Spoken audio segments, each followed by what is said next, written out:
Halo, Assalamualaikum warahmatullahi wabarakatuh. Salam jumpa kembali bersama saya Irmulan Sati Tomoharjo dalam Gagasan Public Relation. Apa kabar teman-teman semua? Kita berjumpa kembali dalam sesi kali ini membahas tentang apa saja yang dilakukan oleh seorang praktisi PR di dalam organisasi. Jadi saya ingin mengulas sedikit tentang sebenarnya seorang PR itu apa sih pekerjaannya gitu ya. Kenapa? Karena banyak sekali pertanyaan yang muncul di benak teman-teman mahasiswa ini. Sebenarnya kalau nanti menjadi seorang PR, apa saja yang dilakukan? Pertama, pada saat kita masuk dalam organisasi, tentu sudah diharapkan oleh manajemen kita akan melakukan aktivitas PR secara optimal dan sesuai dengan kompetensi kita di bidang tersebut. Tentu saja ini menjadi potensi besar ya jika teman-teman mahasiswa ini sejak awal sudah menyiapkan diri untuk bisa terjun langsung ke dalam industri PR, ya kan? Baik di dalam PR yang ada dalam organisasi ataupun menjadi seorang konsultan PR, ya. Nah, di dalam organisasi sendiri sebenarnya organisasi itu ada yang bergerak di bidang profit maupun yang non-profit. Yang profit ini biasanya orientasinya kepada keuntungan dan banyak dilakukan ataupun diselenggarakan kegiatan PR-nya lebih orientasi kepada konsumen ya. Tapi ada juga yang mereka multi stakeholders-nya. Jadi tidak hanya konsumen tapi juga dengan karyawan, government, komunitas dan lain sebagainya. Sedangkan untuk organisasi yang orientasinya non-profit juga sama, melakukan aktivitasnya kepada konsumen, ke government maupun kepada employee dan lain sebagainya.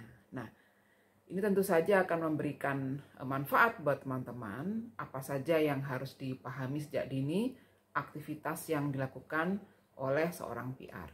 Diawali sejak masuk ruang kerja pukul 8 pagi nih ya. Hitungannya 8 jam sehari. Ini kondisi normal. 8 jam sehari seorang PR pertama kali datang ke kantor adalah melakukan monitoring isi media massa, isi media sosial, isi media mainstream yang berkaitan dengan organisasinya. Setidaknya itu dari jam 8 sampai jam 9 secara highlight saja. Kemudian menyusun dalam sebuah tabel ataupun diagram dan diambil key issue yang paling dominan di hari itu ya. Jadi yang paling dominan itu apa? Apakah tentang perubahan lingkungan ataupun tentang regulasi pemerintah ataupun ada kebutuhan-kebutuhan komunitas yang perlu segera ditindaklanjuti ataupun aspek-aspek lain ya, yang relasinya, yang hubungannya dengan organisasi sangat kuat. Jadi key issue di sini adalah isu-isu utama ataupun masalah-masalah utama yang muncul. Kemudian berikutnya yang berkaitan dengan second issue yang jangka pendek, tapi kira-kira dalam sepekan itu akan mempengaruhi organisasi. Ya, potensinya bagaimana? Apa? Siapa yang menjadi key speaker ya, pembicara-pembicara kunci dalam organisasi tersebut ya, dan siapa pula yang menjadi pressure group atau pihak-pihak eksternal yang banyak sekali menyoroti perusahaan kita atau organisasi kita. Ini juga di-identified, di-mapping gitu ya melalui media monitoring ya. Kemudian berikutnya pukul 9 sampai pukul 12 yang dilakukan adalah koordinasi, rapat ya, meeting-meeting berkaitan dengan kegiatan PR di hari itu ataupun mengevaluasi kegiatan PR kemarin atau dalam sepekan itu ya, dan dilanjutkan dengan melakukan koordinasi dengan top manajemen. Ini penting ini ya. Koordinasi dengan top manajemen ini tentu PR tidak tangan kosong. PR membawa report ya, kemudian membawa pemetaan situasi yang sudah dilakukan dalam sepekan terakhir, termasuk juga memberikan usulan-usulan yang terkait dengan program-program budgeting, termasuk juga apa yang akan dilakukan dalam 1 pekan ke depan, ya.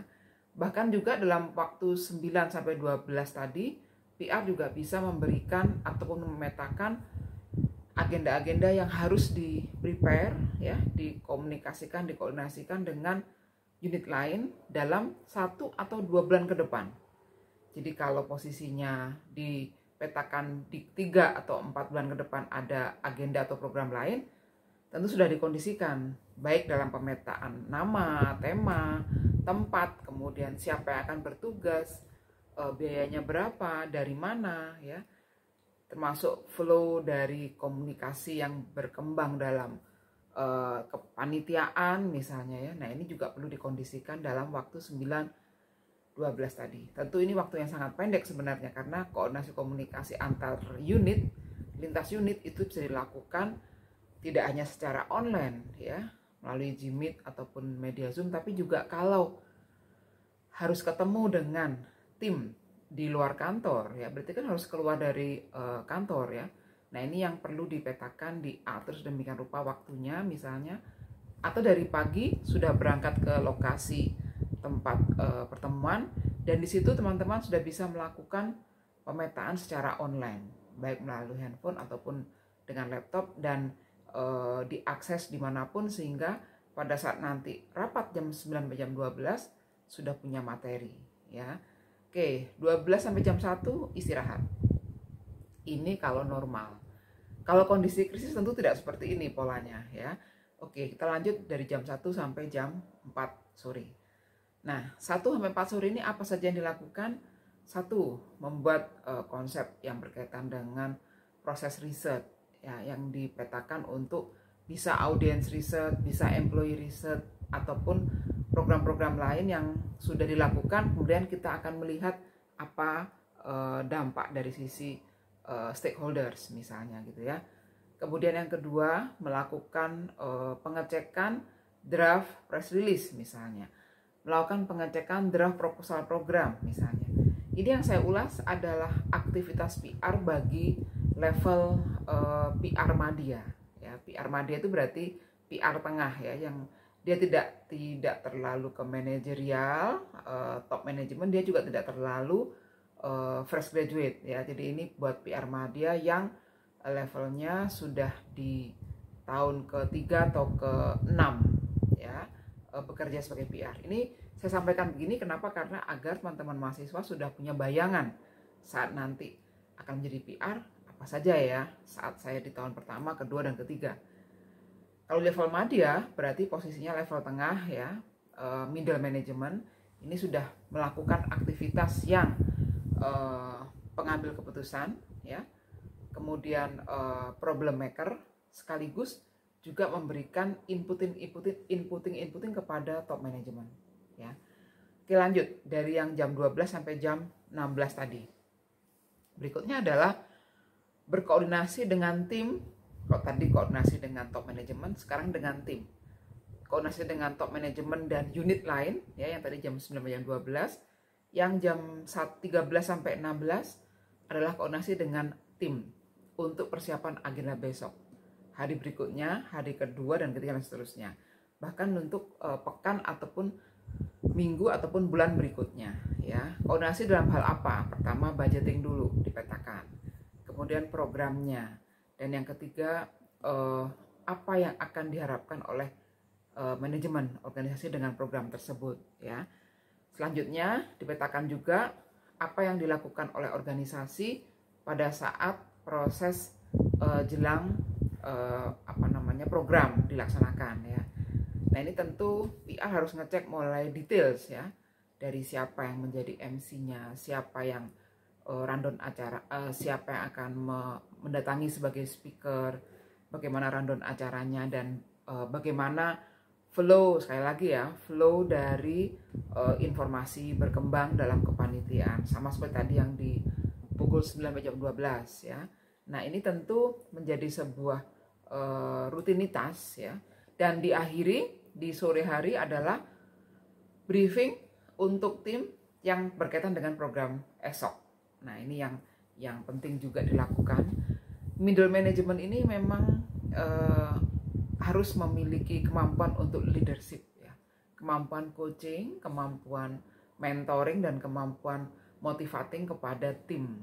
Sehingga kalau ada timnya tentu yang fresh graduate, atau bahkan mungkin ada tim yang usianya sudah di atasnya, yang mungkin menjelang pensiun ataupun mungkin pindahan dari unit lain ya. Tentu ini seorang leader dalam tanda petik ya, menengah ini harus bisa mengatur ritme dari tim agar bisa selaras dengan kepentingan organisasi. Nah, ini yang seringkali tidak semua orang bisa, karena ini butuh experience, butuh pengalaman. Kalau bagi teman-teman yang baru, yang fresh graduate, tentu aktivitasnya adalah yang rutin, misalnya tadi inputting data dulu, media monitoring, bikin draft QCAT, draft MC gitu ya, kemudian terlibat dalam proses riset, handling wartawan ya, kemudian handling komunitas, mensupport untuk organize event dan open house misalnya. Tapi kalau yang sudah levelnya middle management tentu sudah melit itu semua sehingga menjadi capaian yang diharapkan oleh organisasi ya. Baik teman-teman, saya rasa itu dulu dari saya. Nanti kita akan atur lagi program berikutnya masih tentang apa saja yang dilakukan oleh seorang PR dalam organisasi. Baik, terima kasih. Sampai berjumpa kembali. Assalamualaikum warahmatullahi wabarakatuh. Sehat selalu.